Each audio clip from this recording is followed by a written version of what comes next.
Hey, this is Uli Jon Roth. Enjoy the metal voice. Welcome to the Metal Voice. Today on the show, legendary guitarist Uli Jon Roth. Sir, how you doing today? Hi, Jimmy. I'm doing pretty well, although I'm in the studio and it's a little stressful because I'm working like approximately 10 hours a day doing this video edit, and it's quite taxing. It's a lot of concentration, but at the same time I'm enjoying it. What kind of video edit are you doing? We're doing a video that we shot last year in February in Tokyo at some plaza hall, and we were playing the Scorpions Revisited program, and it's all been filmed, and it's about to be finished very soon. Oh, and it'll be available on DVD and CD as well? Yeah. Oh, that's amazing. It's coming out in Japan first and then later in the rest of the world. Oh, that's cool. So on the agenda today, we're going to talk about your North American tour, as well as, of course, the Scorpions. Let's talk about the North American tour. You have two guests with you, Andy Timmons and Jennifer Batten. You'll be doing Scorpions Revisited. You'll do songs from the Electric Sun, as well as Sky of Avalon. So you want to tell us about your friends that you're bringing on tour with you, your guests, as well as what the set list might consist of? We have two fellow guitareros on this tour, and one is Jennifer Batten, friend of mine. I've known her for quite a few years now. We've toured together. We get along great. She's a great player. And the other is Andy Timmons, also a great player, both totally different. Both very original, and I'm really looking forward to touring with them. So setlist-wise, it's going to be quite an involved show, and it's going to be relatively long, so I mean expect at least a 3-hour program. Wow. Each of us will play a set of our own, and at the end we'll play together, but we'll actually not just jam, but we'll do something a little special, have a few songs that we can collaborate on. So you're starting off your tour, I believe, in Florida, going on a cruise.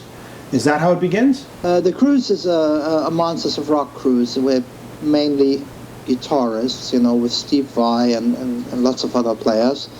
And this tour starts right afterwards.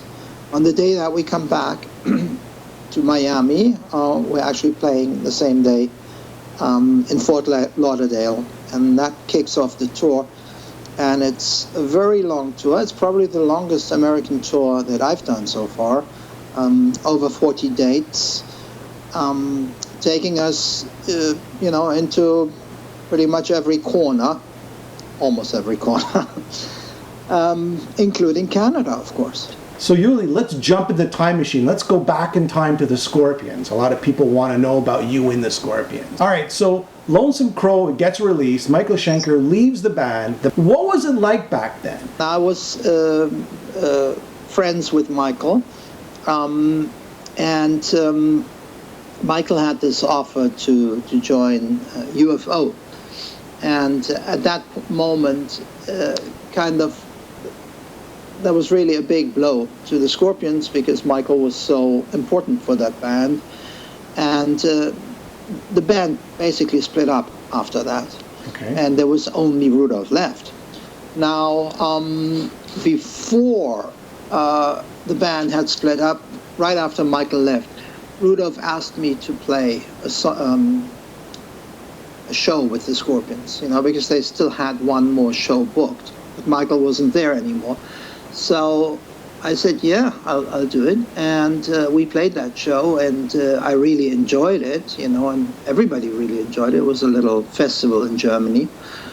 And afterwards I thought, this, I felt that this was a really good combination to work with Rudolph, So I invited Rudolph to come to our band's rehearsals, my band Dawn Road, and he did, and he sat in with us, and a little while later, we basically joined forces, and but we didn't have a singer. So I said to Rudolf, come call Klaus, get him back in, and because Klaus had kind of quit making music, he was like really fed up at that time. And call Klaus, we need Klaus, and so he did. Klaus came to the rehearsal, and he liked what he heard and saw, and so there were then technically 2 ex-Scorpions and 4 Don Roth members, and we just merged forces. We were then 6 people, formed a new band, and the Scorpions already had an existing record contract, and they were way more known than Don Roth, so it was a no-brainer. We called the band Scorpions. Yeah. I'm a fan of Lonesome Crow, and I know a lot of people aren't, but what did you think about it? Oh yeah, no, I think it was a great album, actually. It's totally underrated, particularly the title track. It's interesting because that's more of your musical style today. Lonesome Crow was very much unique. It stood on its own feet. It was very much in a period of transition where a lot of bands were trying to find themselves in Germany and also abroad. And the Scorpions, it was kind of like a defining moment, There was a lot of good stuff on there. And yes, it was very experimental, very free flow. I remember seeing them live in Hanover at that point, and they played that song, Lonesome Crow, and I was so impressed with that song, and they had a fantastic bass player, Lothar Heimberg, but then, yes, the band broke apart, and then the next stage with myself and the others was a completely new phase. So off to Fly to the Rainbow, In Trance, Virgin Killer, these albums had controversial album covers, artwork. This has plagued me for years. Was this a record company decision? Was this a band decision? Did anybody say, hey guys, you're right.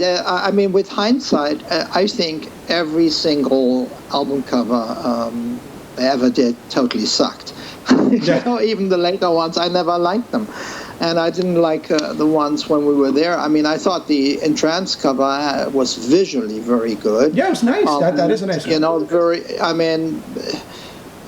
Most of them were either poorly executed or in very, very bad taste. And I'm afraid I was part of it. I didn't like the Flight to the Rainbow one, although I've gotten used to it because over the years you're signing thousands of these, and it's really good to sign on. All the other Scorpions albums with a black background, you need a silver Sharpie. That's right. And very often it's a problem. But what does that mean? Was there any sort of artistic meaning to the Fly to the Rainbow album cover? Not that I know of. It was basically the same designers who had done the Lonesome Crow album, which I thought was good. Yes, I thought so too. It was a studio in Hamburg called Wandrei, and we gave that job to them, and they came up with that. And when I saw it, I said to Rudolf, this is just terrible. What is this guy doing there? What's that got to do with Fly to the Rainbow? And Rudolf said, this is what the guy felt like when he heard that kind of sound that we make. To this day, I still don't get it. I don't get it either. It was just, a big joke. But what about Virgin Killer? Like Virgin Killer. It is horrendous, and again, I take my full share of the blame because I could have gone against it. Like, we were a very democratic band, and if somebody really didn't like something, it could have been stopped, but I didn't, and I don't know, I was like half asleep when it came to things like that. I was half awake, but half asleep, This album picture, which the idea of which came from the record company, from RCA, the A&R guy, But this album cover is a reflection of that title without really much understanding of the meaning of the song, I'm afraid. You know? Each time when somebody comes with that cover, to a signing session, I just cringe. Yeah, I mean, it's tough to sign. It's like you're signing away, right? Usually I sign my full name, but with that one, usually I just do UJR. So Wow. here's another question I have for you in regards to the Scorpions years. Now, of course, there was always this musical division amongst the band, right? You being more of the, progressive, them being more of the hard rock. But the vocals, I mean, here Klaus Meine is probably one of the best vocalists in hard rock heavy metal there ever was. Easily. But then you have Uli Jon Roth singing like Hellcat and Dark Lady. I mean, was there any sort of like anger on Klaus's part? Oh no. Klaus was always the coolest. It was obvious that these songs like Polar Nights were not really suitable for Klaus singing because they were much more in the Hendrix Dylan kind of line, yes, which isn't really for real rock bel canto tenors, Mm-hmm. This is more like a talking voice, more bluesy, and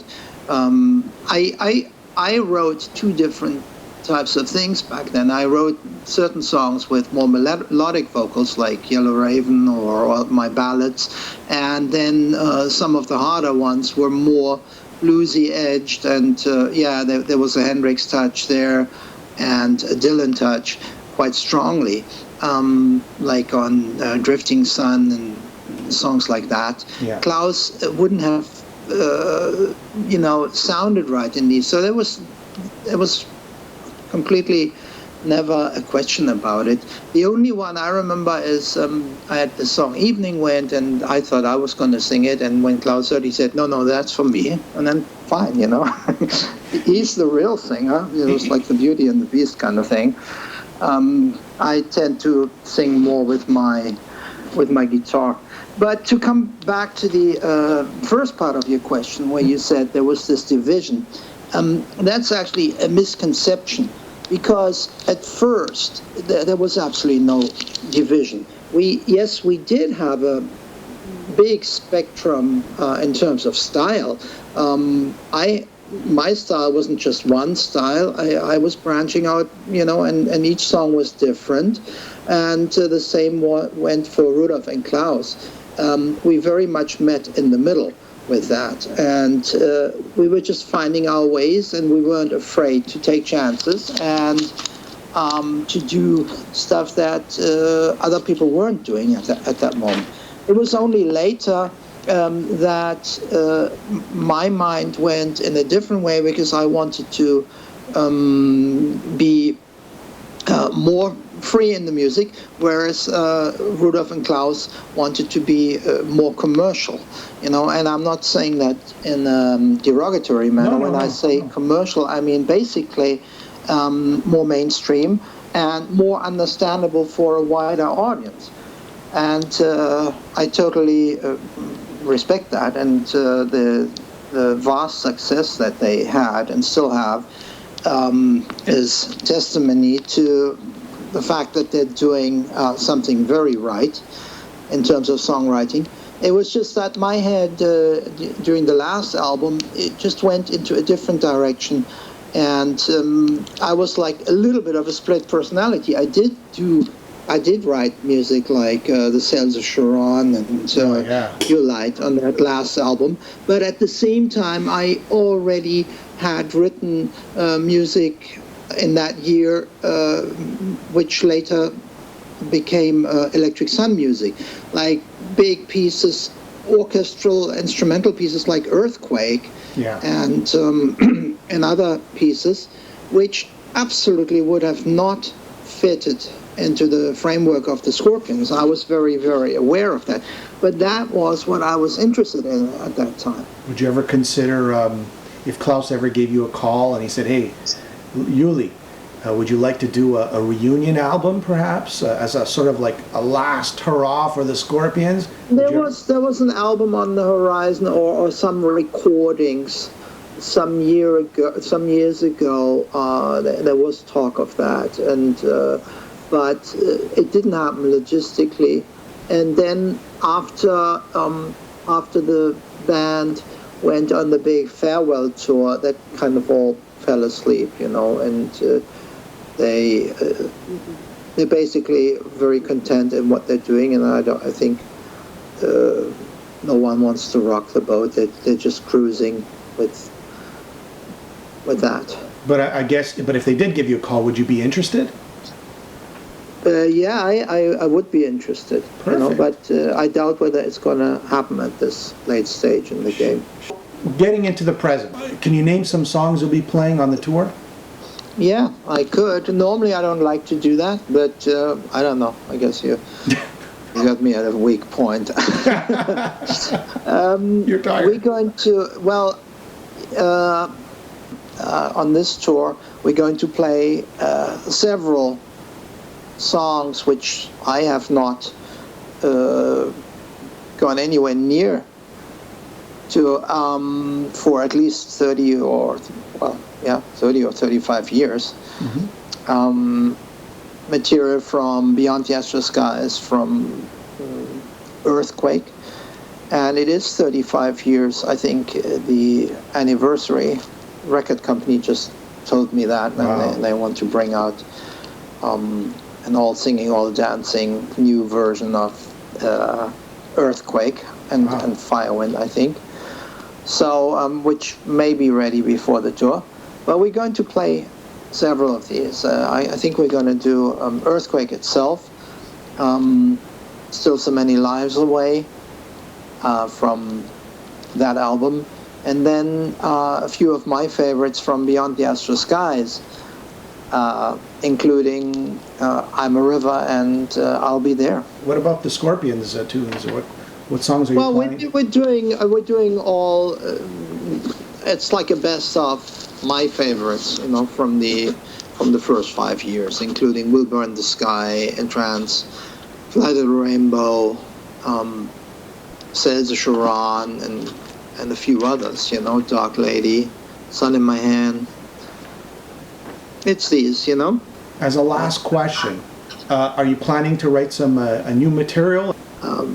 I have written more than one album's worth of material, and it's been sitting around for some while, and it's getting on my nerves. I really want to, and I really want to, kind of give birth to that. So make sure that we have an album there. Now, on this tour, in order to make that happen and help that make happen, because we never have enough time to rehearse, but we do sound checks every day. So during the sound check, we will spend some time each day working on the new material. Okay. And we're actually, like a lot of artists are selling VIP passes, so we're doing that too for this tour, but we're doing VIP passes with a difference, because people will be able to hear some of that material before we're even releasing it. And that'll help me, because we're during the sound checks, basically we're playing in front of a little audience, and that always helps songs to get better in a way. There's nothing like playing them on stage. And we're also doing a pre-show acoustic concert just for the VIP pass holders. So that's a new idea, and I'm looking forward to that, because I love doing these acoustic gigs that we've been doing recently with my new double neck sky guitar. Sure. Which has a flamenco style 7-string at the bottom and the normal sky guitar at the top. So putting it through its paces. So yeah, that's something I'm looking forward to. And you know what? The passes are available through our website, which is ulijonroth.com. And yeah, that's about it. Thank you for being a guest on the show, Uli. I thank you.